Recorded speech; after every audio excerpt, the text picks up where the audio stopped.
केदारनाथ धाम 2013 में आई प्राकृतिक आपदा के बाद से सैलानियों के बीच अत्यधिक प्रसिद्ध हो चुका केदारनाथ मंदिर है। हालांकि धार्मिक रूप से इसकी मान्यता पहले जैसी ही है। ऐसा इसलिए क्योंकि केदारनाथ 12 ज्योतिर्लिंगों में एक ज्योतिर्लिंग, पंच केदार में एक केदार एवं उत्तराखंड के 4 छोटे धामों में से एक धाम। केदारनाथ के इतिहास की बहुत से भक्तों के मन में ये प्रश्न होता है कि केदारनाथ मंदिर का निर्माण किसने किया या केदारनाथ की कहानी क्या है। इसलिए आज हम आपको केदारनाथ मंदिर का संपूर्ण इतिहास बताएंगे। कुरुक्षेत्र की भूमि पर 18 दिनों तक लड़े गए महाभारत के भीषण युद्ध के बारे में भला कौन नहीं जानता। इस युद्ध में सभी रिश्तों की बलि चढ़ गई थी, फिर चाहे वह गुरु शिष्य का रिश्ता हो या भाई भाई का या चाचा भतीजे का। 18 दिनों तक निरंतर कुरुक्षेत्र की भूमि कौरव व पांडवों की सेना के रक्त से लाल हो गई थी। महाभारत का युद्ध समाप्त होने के पश्चात विजय तो अवश्य ही पांडवों की हुई थी, लेकिन तब तक बहुत देर हो चुकी थी क्योंकि उन्होंने भी बहुत कुछ खो दिया था। युद्ध समाप्ति के कुछ समय बाद जब सभी पांडव भगवान श्री कृष्ण के साथ बैठकर युद्ध के परिणामों व प्रभावों के बारे में चर्चा कर रहे थे, तब श्री कृष्ण ने उन्हें पश्चाताप करने को कहा। श्री कृष्ण के अनुसार पांडवों के ऊपर ब्रह्म हत्या, गोत्र हत्या, कुल हत्या, गुरु हत्या इत्यादि कई पाप चढ़ चुके थे। इसके लिए उनका प्रायश्चित करना आवश्यक था। पांडवों ने इसका उपाय पूछा तो श्री कृष्ण ने बताया कि उन्हें इन पापों से मुक्ति केवल भगवान भोलेनाथ ही दे सकते हैं। इसके पश्चात सभी पांडव भगवान श्री कृष्ण की आज्ञा से भगवान शिव से मिलने काशी नगरी की ओर चले गए। श्री कृष्ण के आदेशानुसार सभी पांडव भगवान शिव की नगरी काशी वाराणसी पहुंचे। हालांकि भगवान शिव को पांडवों के उनसे मिलने आने की सूचना पहले ही मिल चुकी थी, लेकिन वे उनसे मिलना नहीं चाहते थे। भगवान शिव पांडवों के द्वारा किए गए ब्रह्म हत्या व गोत्र हत्या के पाप से अत्यधिक क्रोधित थे, इसलिए वे पांडवों से बिना मिले ही वहां से चले गए। पांडवों ने काशी नगरी में भगवान शिव को हर जगह ढूंढा, लेकिन वे उन्हें नहीं मिले। इसके बाद सभी पांडव हिमालय के पहाड़ों पर बसे उत्तराखंड के गढ़वाल क्षेत्र में चले गए। भगवान शिव भी पांडवों से छुपकर यहीं आए थे। जब भगवान शिव ने पांडवों को अपने पीछे पीछे गढ़वाल क्षेत्र की ओर बढ़ते हुए देखा तो उन्होंने इसका एक उपाय निकाला। वहां पहाड़ों के बीच कई पशु घास के मैदान में चर रहे थे। भगवान शिव उन पशुओं के बीच में गए और बैल रूपी अवतार ले लिया ताकि पांडव उन्हें पहचान ना पाए।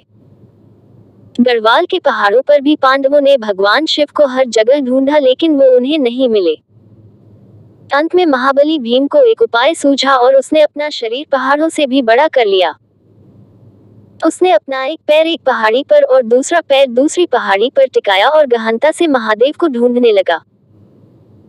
भीम के विशालकाय रूप को देखकर पहाड़ों के सभी पशुओं में हलचल पैदा हो गई और वे इधर उधर भागने लगे, लेकिन एक बैल अपनी जगह पर स्थिर खड़ा रहा। उस बैल पर भीम के विशालकाय रूप का कोई प्रभाव नहीं दिखा। ये देखकर भीम समझ गया कि यही बैल महादेव का रूप है जो बैल का अवतार लेकर हमसे छिप रहे हैं। महादेव को भी पता चल गया कि भीम ने उन्हें पहचान लिया है। ये देखकर वे बैल रूपी अवतार के साथ धरती में समाने लगे। भगवान शिव के बैल अवतार को धरती में समाते देख भीम तेजी से उनकी ओर लपका और बैल की पीठ अपने हाथों से जकड़ ली। भीम के द्वारा बैल की पीठ अपने हाथों में जकड़े जाने के कारण वह वहीं पर रह गई, जबकि बैल के अन्य 4 भाग उत्तराखंड के 4 अन्य स्थलों पर निकले।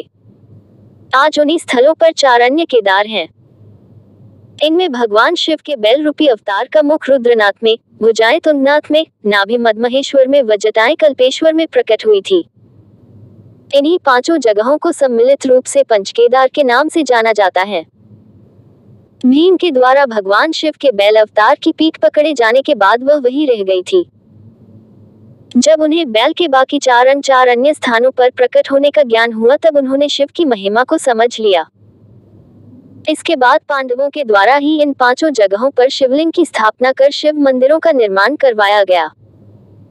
इससे भगवान शिव सभी पांडवों से अत्यधिक प्रसन्न हुए और उन्हें सभी पापों से मुक्त कर दिया। हालांकि इसके बाद पांडवों के पोते जन्मेजय ने केदारनाथ मंदिर के निर्माण को और आगे बढ़ाया और यहां आम लोगों को पूजा करने की अनुमति प्रदान की। इसलिए केदारनाथ मंदिर के निर्माण में जन्मेजय का भी योगदान था। समय के साथ साथ पांडवों के द्वारा बनाया गया यह मंदिर जर्जर हो गया व कई जगह से क्षतिग्रस्त हो गया। फिर जब भारत की भूमि पर आदि शंकराचार्य ने जन्म लिया तब उनके द्वारा संपूर्ण भारत भूमि की पैदल यात्रा की गई व चारों दिशाओं में 4 धाम की स्थापना की गई। तब आदि शंकराचार्य ने ही इस केदारनाथ मंदिर का पुनः निर्माण करवाया था जिसे आज हम देखते हैं। इसके बाद अपने जीवन के अंतिम समय में आदि शंकराचार्य ने इसी केदारनाथ मंदिर के पास ध्यान लगाया था व समाधि ले ली थी। उनकी समाधि आज भी केदारनाथ मंदिर के पास में ही स्थित है। फिर 10वीं से 13वीं शताब्दी के बीच कई भारतीय राजाओं ने मंदिर का जीर्णोद्धार करवाया था। हालांकि 2013 में आई भीषण प्राकृतिक आपदा के बाद केदारनाथ मंदिर के आसपास के ढांचे को बहुत क्षति पहुंची थी। इस प्राकृतिक आपदा में आदि शंकराचार्य की समाधि भी बह गई थी। इसके बाद भारत व उत्तराखंड की सरकारों के द्वारा केदारनाथ धाम, आदि शंकराचार्य की समाधि व उसके आसपास के स्थलों को पुनः ठीक करवा कर उसे नवीन रूप दिया गया।